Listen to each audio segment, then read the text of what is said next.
قربانی واجب کس کے اوپر ہے؟ عموماً ہوتا یہ ہے ہمارے گھروں میں، یہ سال اگر ہم نے اپنے والد صاحب کے نام سے قربانی دی تو آنے والے سال والدہ کے نام سے دیتے ہیں، پھر اس کے بعد میں بڑے بھائی کے نام سے ہوتی، پھر چھوٹے بھائی کے نام سے ہوتی، پھر بہنوں کے نام سے ہوتی، پھر جا کے جو ہے مرحومین کے نام سے دیتے۔ یہ قربانی کا جو ہے موقف جو ہے، قربانی کا جو کانسیپٹ ہے، قربانی واجب کس کے اوپر ہے، یہ ہم کو نہیں معلوم ہے۔ ہم سب سیکھنا چاہتے ہیں لیکن یہ نہیں سیکھنا چاہتے۔ بکرا لائے جس کے بھی نام سے ہو، بس ذبح کر دیے، بس ہم قربانی دے دیے۔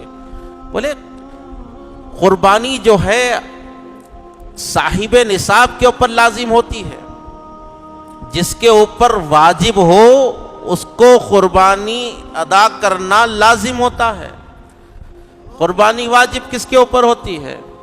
جس کے پاس 52.5 تولے چاندی ہو یا اس کی قیمت ہو۔ بولیے 52.5 تولے چاندی یا اس کی قیمت ہو، اس کے اوپر قربانی واجب ہے۔ جس کے پاس 1 تولہ سونا ہے اس کے اوپر قربانی واجب ہے۔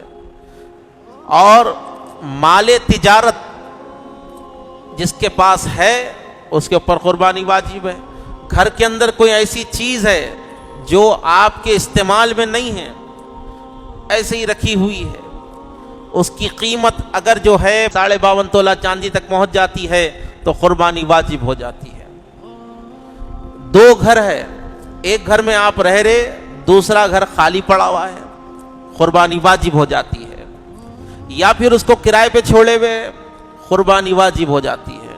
جی آپ کے پاس ایک کار ہے اور دوسری کار خالی رکھی ہوئی ہے، وہ آپ کے استعمال میں نہیں ہے، اگر اس کی قیمت 52.5 تولے چاندی تک پہنچ جاتی ہے تو آپ پر قربانی واجب ہو جاتی ہے۔ زکوٰۃ کے اندر مال کا نامی ہونا ضروری ہے، بڑھنے والا مال ہونا ضروری ہے، لیکن قربانی میں نہیں۔